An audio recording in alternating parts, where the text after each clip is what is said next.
Hello, and welcome to another episode. Today we're going to explore the history of atomic theory. I love history and learning about historical figures and their contributions. Now, I'm a science person, but the reasons science is important are historical, and so knowing how each new discovery changed our understanding of the universe tells the story of science. Atomic theory goes back 2,500 years. The focus of this video is not just on atoms, but also their building blocks. We will begin by discussing the concept of the atom and how it changed over time and was eventually scientifically proven. We will then focus on discovering unique atoms known as elements and how we went from knowing of only a handful to well over 100. Then finally we will discuss how the building blocks of atoms, the proton, neutron, and electron were each discovered. Let's get started. Before we begin today's episode, I want to tell you that if you like this content and want to support me, you can check me out on YouTube, Instagram, and TikTok. Just search Planet Peterson on those platforms. You can also find links to my Patreon, Venmo, and more by going to my YouTube channel and clicking the link in the banner that says support the channel. Okay, back to the episode. The origins of atomic theory go back to the 5th century BCE. In 460 BCE, a man named Democritus was born in an area called Thrace. Democritus was a philosopher, and there were many schools of philosophy back then. For example, Aristotle founded the Lyceum, where he and other philosophers adhered to his Aristotelian beliefs and taught them to students. Pythagoras got his name put on the Pythagorean theorem, but he did not work alone either, and his discoveries were almost certainly the work of many people coming together, as Pythagoras had an entire cult following of mathematicians. Democritus had a mentor named Leucippus, born the same year as Democritus. Records from this area are depressingly incomplete thanks to the passage of time and the burning of the Library of Alexandria, so we don't know who deserves the most credit, but Democritus and Leucippus were atomists. They believed that everything was made of unique, imperishable, indivisible elements called atoms. The Greek word tomos means to cut. When you put a in front of a word, that sometimes changes its meaning to without. Atom literally means uncuttable. They imagined that there must exist the smallest possible thing that cannot be altered in any way, and that everything around us is made of those things. This is a very good approximation, but we will see how the details don't hold up. The logic of atomism makes sense. You can't just reduce physical material in half all the way to infinity, but that's pretty much where the logic ends and the speculation begins. Democritus thought there must be an infinite number of different atoms. Today we know that's not the case. For example, water isn't made of a special water atom, it's made of two atoms chemically combined, which creates a new substance with new properties. Greek philosophers were also obsessed with geometry. They believed geometry could explain everything about the universe, and so atomists like Democritus imagined that atoms must come in a variety of shapes. Sour or bitter-tasting things are made of sharp, angular atoms, whereas sweet-tasting things must be made of more round atoms. They imagined atoms as being convex, concave, hook-shaped, and even the shape of an eye. These are all extremely creative and fun ideas, but they're wrong. Democritus also believed that atoms are the only things that actually exist. Everything else is a social convention, existing only in our minds. We have words for things like chairs, but a chair is really a collection of simpler, fundamental things. Things that truly exist must have rigid, unchanging properties and forms, and atoms are the only thing that fits that bill. Think of it like this. If we had a pile of sand, 10 feet tall, we could call that a heap of sand. If I removed one single grain of sand from it, it would still be a heap. But there's clearly no point whereby removing one single grain of sand, our heap goes from a heap to a non-heap. However, eventually, this process leaves us with no sand at all. This proves that the heap is something that we imagine, and it can't be defined. We could do the same thought experiment by removing one atom at a time from a chair, from you, from the earth, etc. So the atom is the only thing that definitely exists. The other major idea at the time, which persisted for over 2,000 years, was the concept of the classical elements. At first, there was earth, air, fire, and water, and then later ether was added as the element that composes space, because space could not be an empty, matterless void according to them. While time has been kind to the atomic theories of Democritus and Leucippus, the classical elements are kind of a joke. The theory has no real explanatory value, and there's nothing in the discoveries made about the nature of matter that vindicates any of it. Just listen to this quote from Aristotle about what elements are. An element, we take it, is a body into which other bodies may be analyzed, present in them potentially or inactually, which of these is disputed, and not itself divisible into bodies different in form. That, or something like it, is what all men in every case mean by element. Now, the part that says, not itself divisible into bodies different in form, is vaguely, if we're being nice, similar to atomic theory as we understand it, but the rest of this is mumbo-jumbo. Atomic theory would remain in its infant form for a few thousand years. The nature of atoms is so elusive, and they are so microscopic, and everything around us is made of composites of many different atoms, that it was going to take a very long time to unlock anything about the true nature of atoms. But beginning in the 1600s, matter began to be demystified. Virtually none of the matter you interact with is elemental. By that I mean composed of just one species of atom. That's what an element is. Gold is an element because there is a gold atom. Water is not an element, it's a compound made of different atoms. Ancient atomists would have thought that any pure substance is made of a type of atom, so they would have imagined that there is a water atom. They had almost no understanding that air is a material, but they would have likely supported the idea that air is made of a special air atom, not a mixture of different atoms. The ancients interacted with many pure elements: gold, silver, copper, sulfur, nickel, iron, and more. But they had no proof these were elements. To discover an element would require isolating it, separating it from a compound, thus proving that the compound is made of different subunits.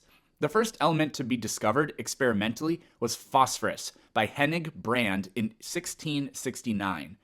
Brand was an alchemist, and alchemists believed you could create any material through what we would call chemistry, but they called alchemy. We know this isn't true because, for example, gold is an element and can't be created from simpler substances. The alchemists were right with regard to compounds, but they didn't understand what they were doing. Brand isolated phosphorus from urine. He left the urine out to let most of the water evaporate. He then boiled the remaining urine into a paste and heated the remaining paste, which evaporated everything that couldn't withstand the temperature. This is similar to what happens when you burn toast. The hydrogen and oxygen atoms separate from the carbohydrates in bread and evaporate as water. But carbon, which is resilient at those temperatures, remains. Brand pumped the vapors emanating from the urine extract through water in the hopes it would make gold. Spoiler alert, it didn't. And in the end, he was left with a white, waxy material that glowed in the dark. Brand had isolated the element phosphorus. Phosphorus burns with an intense white light, and Brand named it Phosphorus mirabilis, which means miraculous bearer of light. Am I giving Brand too much credit? Well, perhaps. He wasn't a scientist, nor was he the first to isolate an element. People had been burning wood for coal, which is mostly carbon, for millennia, but they didn't know what they were doing. Brand, on the other hand, experimentally separated a substance that could not be broken down into simpler substances from a compound. In the 1700s, the elements cobalt, nickel, magnesium, hydrogen, oxygen, nitrogen, and 13 others would be discovered, followed by 49 in the 1800s. The final 8 naturally occurring elements were discovered all in the 20th century, with an additional 27 elements created experimentally in the 20th and 21st centuries. This gives us a periodic table with all 118 spaces accounted for. Uranium is the heaviest naturally occurring element. All elements lighter than it, except for technetium, can be found within the Earth or form briefly as the products of radioactive decay. What we learned was, no, there are not infinite different kinds of atoms for the infinite number of ways matter can be arranged. There are fewer than 100. But it didn't take until the 21st century to prove this. The most important work in developing the modern scientific theory came from John Dalton in the early 1800s. Born on September 16, 1766, in Eaglesfield, England, John Dalton is remembered for developing the modern atomic theory in 1803, which is still remarkably accurate to this day. 23 elements had been discovered, and 14 others had been known for the past 1 to 10,000 years. Dalton, like other scientists, knew that certain gases were compounds made of separate elements, But carbon and oxygen don't just form carbon dioxide, they can also form carbon monoxide. Hydrogen and carbon can form many gases, such as ethane, ethylene, and methane. What Dalton discovered using extremely careful measurements was that the amount of each element that combines to form a compound is always a fixed ratio.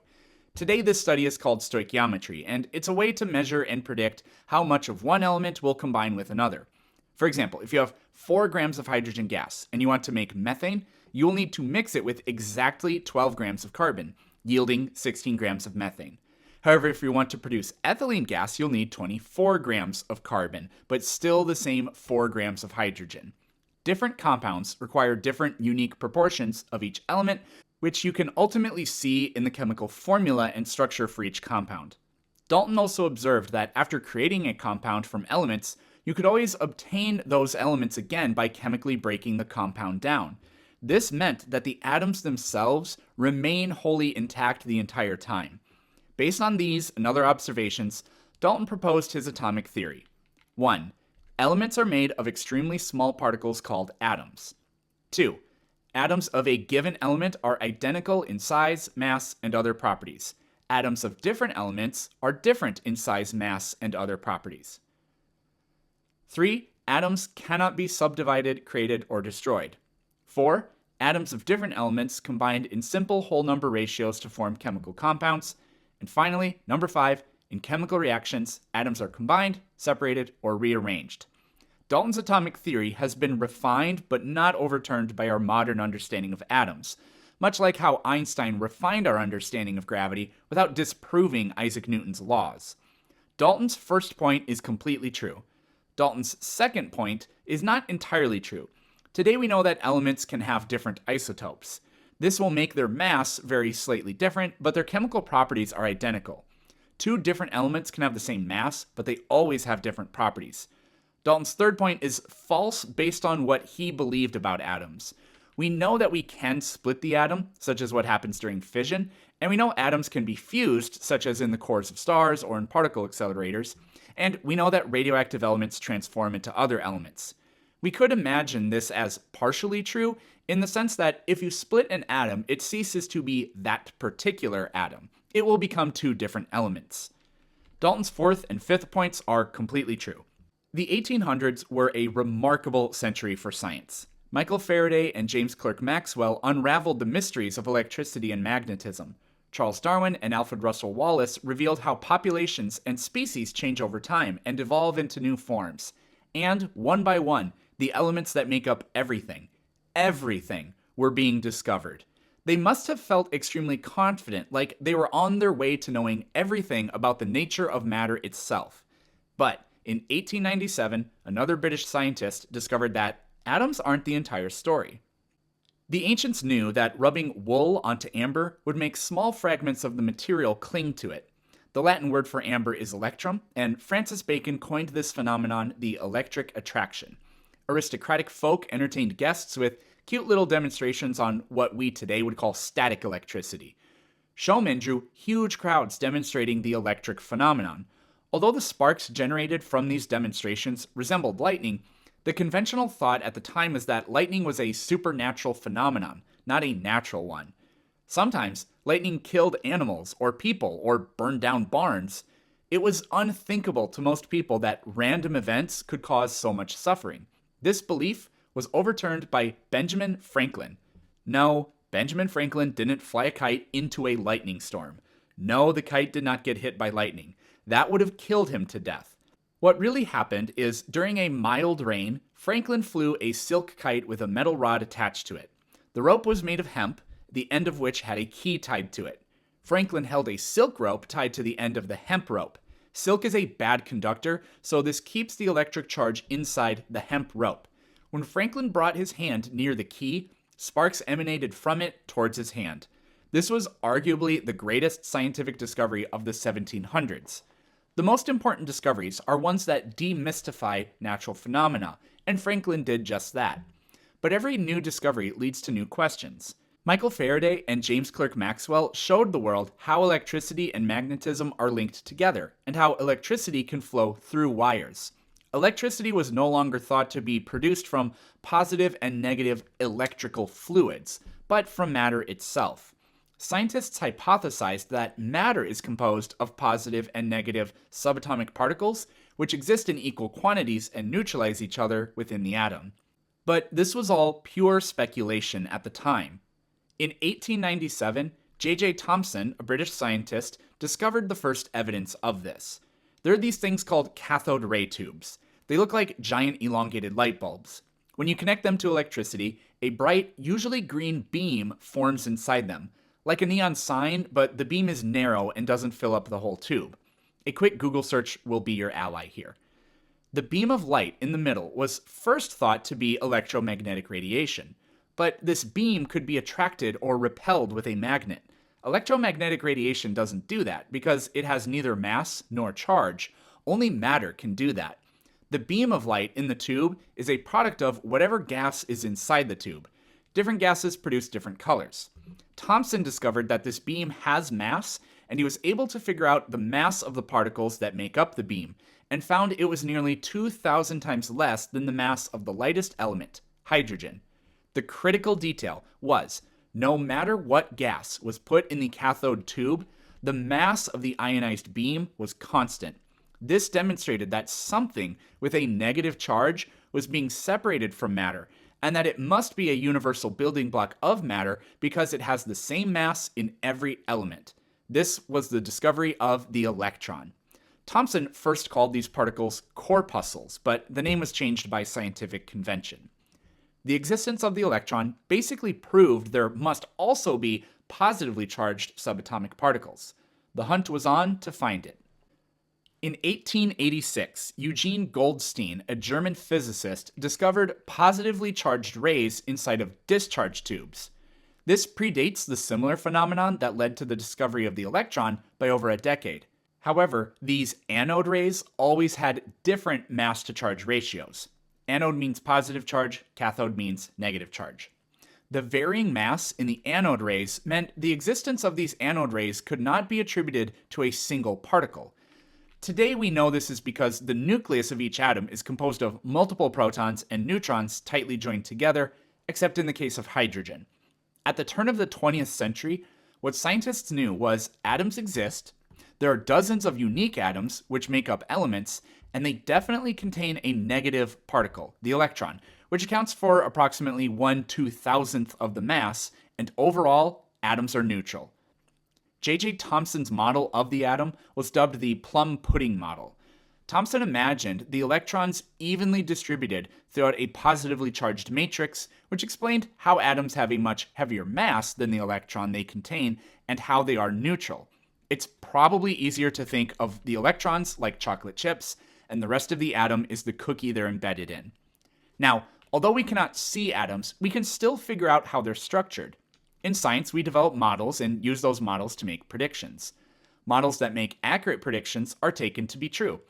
Thomson's model did not make good experimental predictions. Ernest Rutherford, a New Zealand physicist, performed experiments using alpha particles. Alpha particles are the nucleus of a helium atom, composed of 2 protons and 2 neutrons. This makes them positively charged. Alpha particles are ejected from certain radioactive materials as part of the radioactive decay process, which scientists didn't really understand at the time. What was understood was these alpha particles were positively charged and acted like atomic cannonballs. What Rutherford did was surround a very thin piece of gold foil with a detector that could measure where an alpha particle struck its surface. If J.J. Thomson's model was correct, the alpha particles should cannonball straight through the foil. Thomson's model suggested that the radius of the atom was vastly larger than we know they are today, and the positive charge was too spread out to be able to repel positively charged alpha particles. The results of the experiment suggested something completely different from what Thomson thought. Indeed, most of the alpha particles do pass right through the foil, but some are deflected left, right, at 90 degrees, or almost straight backwards. This meant a few things. 1. The positively charged region of the atom must exist independently of the negatively charged region. 2. The positively charged region must be highly condensed, or else it wouldn't have the strength to repel incoming alpha particles. And finally, the atom must be almost entirely empty, which explains why the majority of alpha particles pass right through. This experiment was carried out in 1911. What Rutherford discovered was the nucleus of the atom, and later in 1917, he discovered the nucleus is made of individual subatomic particles, protons. More on that soon. The nucleus contains well over 99.9% of an atom's mass, but occupies well under 99.9% of its volume. If an atomic nucleus was the size of a marble, the overall diameter of the atom would be around 100 meters. Just try to imagine a marble placed on the 50-yard line of a football field, and the next closest thing with any noticeable mass is 100 meters away with nothing in between. The overall volume of our model of an atom here is over 7.5 billion times larger than that marble nucleus, but it only contains one. The eventual discovery of the proton, we haven't gotten there yet, proved fundamental to discovering something else about the atom and the elements. What makes them different from each other? Elements are organized on the periodic table, which was the vision of a single person, Dmitri Mendeleev. Mendeleev saw a pattern, a periodicity, with the known elements. He arranged them into columns according to their mass and rows according to their chemical properties, which is to say, commonalities in how they react with other substances. Today we do this the other way around, with rows called periods, where the elements are arranged by mass, and columns called groups, where elements are arranged by chemical properties. Mendeleev was decades ahead of his time with this concept, and he predicted the discovery and properties of 4 unknown elements, one of which wasn't discovered until the next century. Although Dalton and Mendeleev discovered many truths about atoms and elements, nobody knew what made each element different. The only thing that was known for certain was that each element has a different mass, but mass didn't seem like something that could be the very essence of what an element is. Differences in atomic mass also don't produce a perfect pattern. Generally, each consecutive element on the periodic table is heavier than the one before it, but in a few places, an element is lighter than the one that comes before it. The solution was found in the 1910s. For reasons that are beyond the scope of this podcast, atoms are capable of emitting various types of electromagnetic radiation. You've seen this phenomenon many times before. When metal is heated and glows, that is caused by the release of light energy from its atoms.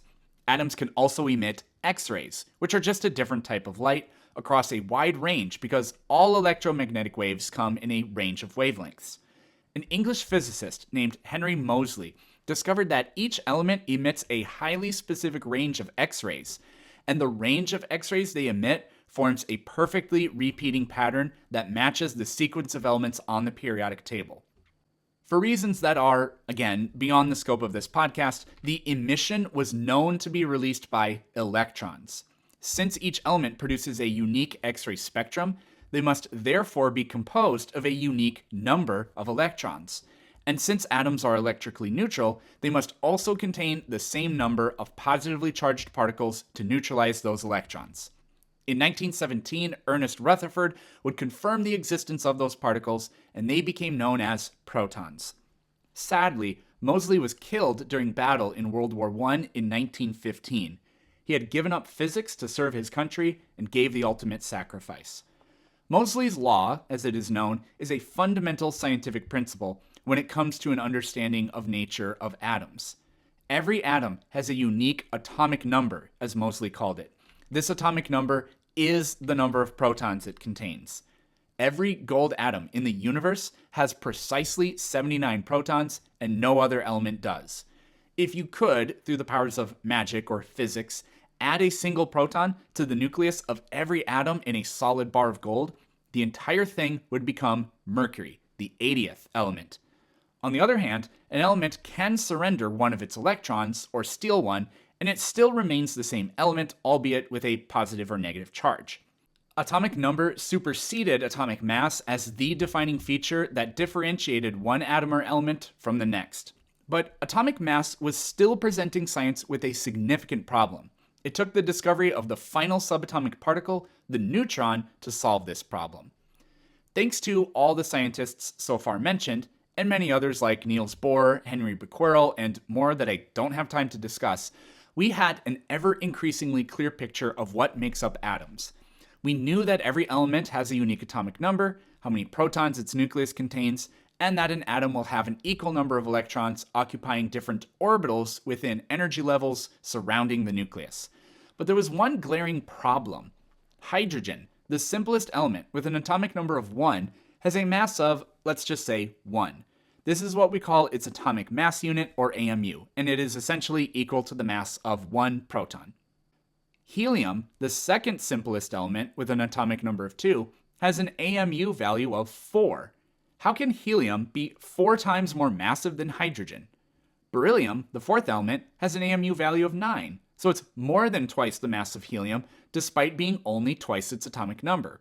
Farther down on the periodic table, uranium has an atomic number of 92, so 92 times greater than that of hydrogen. But its mass is a full 238 times that of hydrogen. This was troublesome enough, but scientists were also discovering isotopes of each element.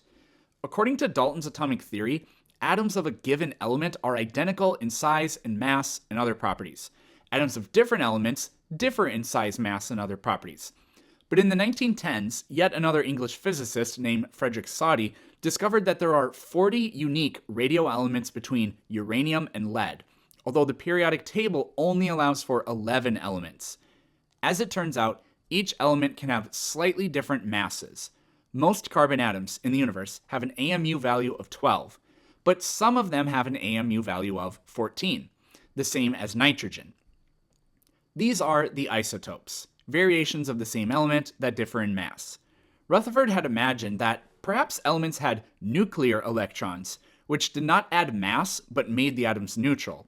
So according to Rutherford, nitrogen, for example, was made of 14 protons, which accounted for virtually 100% of its mass, and then there were 7 nuclear electrons, and 7 other electrons orbiting outside the nucleus. But this theory fell apart under experimental scrutiny. So where did the missing mass that atoms contain come from? That was finally uncovered in 1932 by, stop me if you've heard this before, a British scientist named James Chadwick. To fully comprehend this, there are some specifics about radiation that you need to know, but we're going to skip directly to the point here since this is already a very long episode.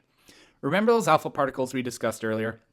When those alpha particles hit beryllium, it causes a type of radiation with no charge to be released. Alpha particles themselves are helium nuclei with no electrons, so they have a positive charge. But what could this other kind of radiation with no charge be? It was assumed to be gamma radiation at first, but this radiation had sufficient energy to force protons to be shot out of paraffin wax or some other material, which is an impossibility for gamma radiation of this type. What Chadwick had discovered was a particle with equal mass to a proton, hence its ability to release a proton when striking something, but with no electric charge, the neutron. Finally, the elementary subatomic particle responsible for that unaccounted mass seen in every element and the variations in mass seen in the isotopes of the same element was discovered. In science, every new discovery tends to open the door to things we had no idea about. Ironically, the more we learn, the more we realize we don't know. Unlocking the secrets of what makes up ordinary matter introduced us to quantum mechanics, where Newtonian physics can't be applied. An electron doesn't exist in a discrete location. It exists sort of everywhere within a three-dimensional area described by a wave function. In the early 20th century, Einstein said, "There's no indication that nuclear energy will ever be obtained. It would mean that the atom would have to be shattered at will." Today, we have nuclear bombs and nuclear power plants. Understanding nuclear processes like radioactive decay allowed scientists to learn the age of the Earth, 4.56 billion years. Synthetic elements started to be created in labs until now the entire periodic table is filled.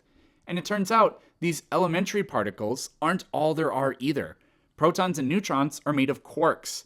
There are antimatter particles and neutrinos and muons and many others. The next revolution in atomic science is anybody's guess.